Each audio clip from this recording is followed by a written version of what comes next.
पोरांनो, आज 10 मार्च आहे. किती आहे? 10 मार्च. आणि आजच्या दिवशी 10 मार्च 1896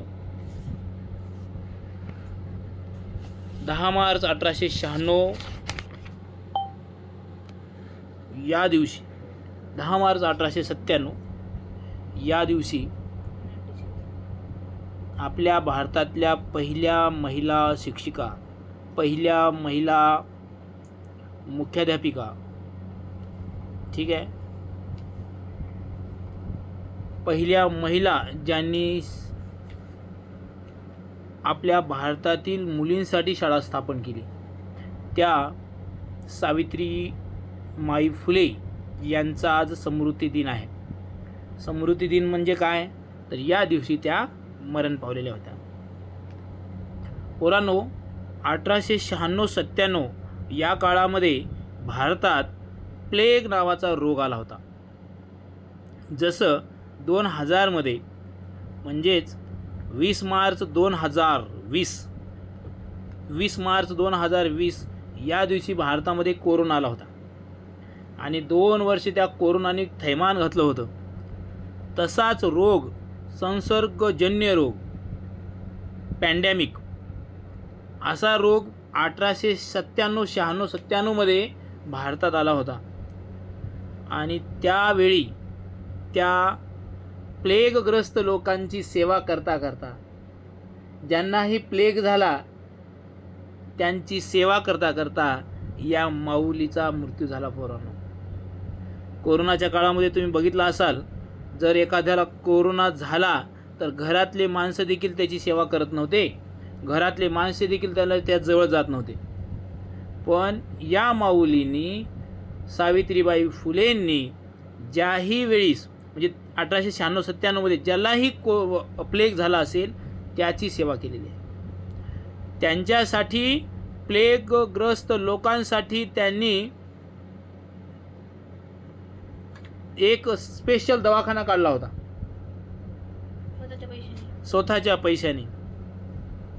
आणि त्या दवाखान्यामध्ये त्या स्वतः सेवा देत होत्या. सावित्रीबाई फुले यांचे पती ज्योतिराव फुले यांचं 1890 मध्ये निधन झालेलं होतं.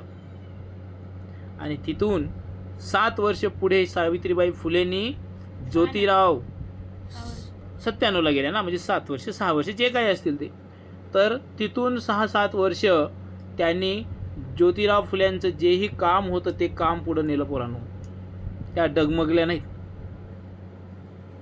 तर अशा या सावित्रीमाई फुले यांच्याविषयी आपण माहिती घेऊया.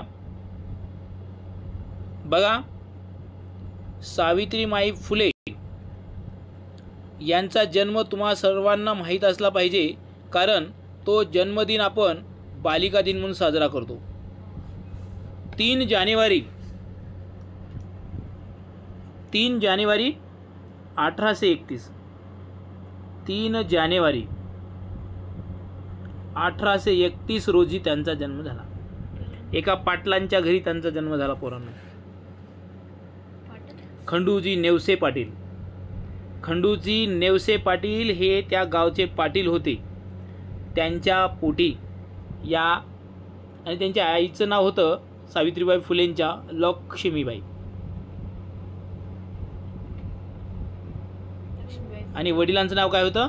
खंडूजी नेवसे पाटील.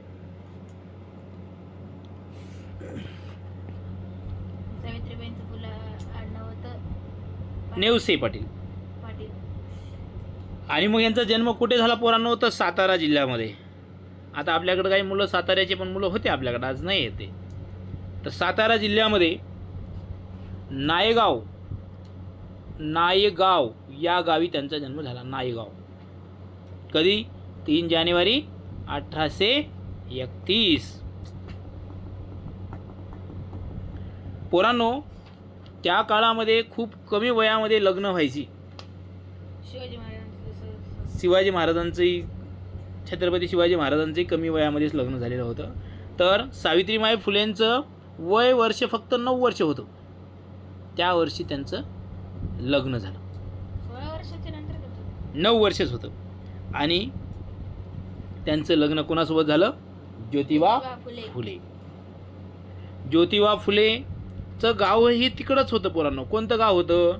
साताराच होतं. पण मात्र त्यांचे आजोबा इकडे पुण्यामध्ये आले होते आणि पुण्यामध्ये येऊन त्यांनी एक व्यवसाय सुरू केला होता, फुलांचा व्यवसाय. त्या काळामध्ये छत्रपती शिवाजी महाराज निधन झाल्यानंतर, छत्रपती संभाजी महाराजांचं निधन झाल्यानंतर महाराष्ट्रामध्ये पेशवाई आली होती. पेशव्यांचं राज्य आलं होतं. पेशवाई. आणि मग हे पेशवे काय करायचे पोरांनो? जेही चांगलं काम करल त्यांना जमिनी बक्षीस द्यायची, त्यांना वतन द्यायची, वतन म्हणायचं त्याला, किंवा जमिनी द्यायची त्यांना. मग ह्या महात्मा ज्योतिबा फुले यांच्या आजोबांनी ठीक आहे, त्या आजोबांनी चांगलं काम केल्यामुळं त्यांना जमीन दिली आणि त्यांना सांगितलं की ही जमिनीमध्ये काय पिकवायचं तुम्ही? फुलं.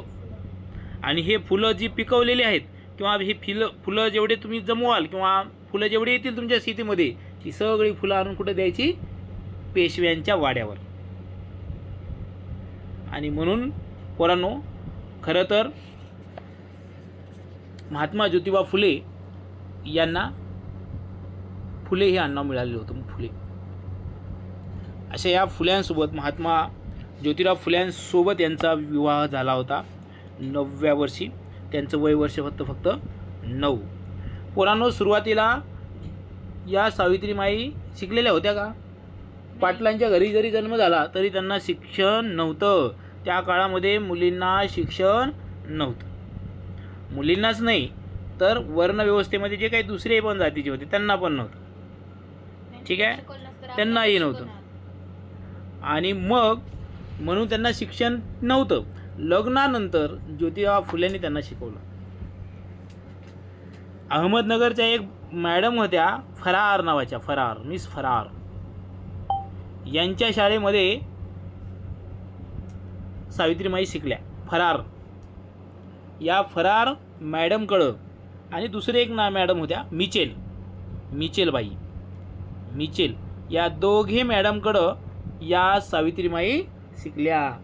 यांच्याकडून शिकून मिचेलबाई पुण्यामध्ये शिकवायला होत्या आणि फरारबाई अहमदनगरला, आता अहिल्यानगर आहे, या ठिकाणी त्यांना शिकवायला होत्या. त्या ठिकाणी त्यांनी शिकवलं, त्या शिकल्या. आणि पोरांनो, मग भारतातली पहिली मुलींची शाळा 1 जानेवारी 1848 साली पुण्यामध्ये भिडेवाड्यात, पुणे येथे भिडेवाड्यामध्ये त्यांनी पुण्यामध्ये पहिली शाळा सुरू केली. मग तुम्हाला वाटेल, सर मग आधी पण शाळा होतीच ना, मग सावित्रीमाई कशा शिकल्या? त्या पण पुण्यात शाळेत शिकल्याच ना, मग त्यांनी कसं काय शाळा पहिली सुरू केली? वाटेल ना तुम्हाला असा प्रश्न तुमच्या डोक्यात येईल ना? आलाच ना? हां. तर याचं कारण असं आहे पोरांनो, हे जे मिचेल किंवा या फरारबाई होत्या ना, या दुसरीकडून आलेल्या होत्या, अमेरिकेमधून. या मिशेल पण अमेरिकेकडून आलेल्या होत्या, अमेरिकेच्या, USA होत्या. पण आपल्या देशातील लोकांसाठी सावित्रीबाईंनी शाळा काढली. सावित्रीबाई का दुसऱ्या देशातल्या होत्या का? नाही. आपल्या देशातील लोकांसाठी किंवा मुलींसाठी शाळा काढणारी सावित्रीबाई पहिली महिला आहेत, किंवा मुलींसाठीची पहिली शाळा त्यांनी काढलेली आहे. कळलं का? ती शाळा कोण काढली होती? ती पण शाळा होती, पण ती आपल्या भारतातली होती का? ती नाही, ती होती अमेरिकेमधले फरारबाई किंवा मिचेलबाई. पण यांनी मात्र आपल्या भारतामध्ये जन्म घेऊन, का भारतातल्याच मूळ होत्या, त्यांनी भारतातील मुलींसाठी पहिली शाळा पोरांनो ती काढलेली होती. अशा या सावित्रीबाईंचं विषयी आपल्याला माहिती असणं गरजेचं आहे. अतिशय वाईट परिस्थितीमध्ये पोरांनो त्यांनी शाळा चालवलेली आहे. आज शाळेमध्ये आपण स्वतःहून जातो, पण त्यावेळेस मुली जात होत्या का? जात नव्हत्या. मुलींना शाळेत येऊ द्यायचे नाहीत. किंवा ज्यावेळेस सावित्रीमाईंनी शाळा काढली त्यावेळेस लोकांनी त्यांना खूप त्रास दिला. का बरं? त्यांना असं वाटत होतं की मुलींना जर शिकलं तर हा जग बुडून जाईल, हा जग, ही पृथ्वी सगळी संपून जाईल. आणि म्हणून मुलींना शिकणं पाप आहे असं त्यावेळेस लोक म्हणायचे. मुली शिकल्या तर पाप येईल.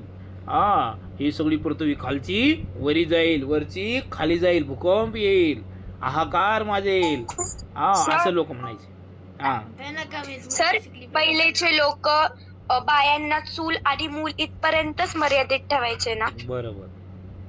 आणि मग त्यांच्या डोक्यामध्ये तसं होतं, ते सांगायचे लोकांना, अरे मुलींना नाही शिकू द्यायचं, पाप होतो, मुली शिकल्या तर पाप होतो, आपोआप समुद्राला भरतील, समुद्राचं पाणी इथपर्यंत येईल आणि सगळी पृथ्वी नष्ट होऊन जाईल, सगळी लोक मरतील, असं काही पण सांगून द्यायचे. लोकांना खरं वाटायचं ना. आणि ते सांगणारे कोण?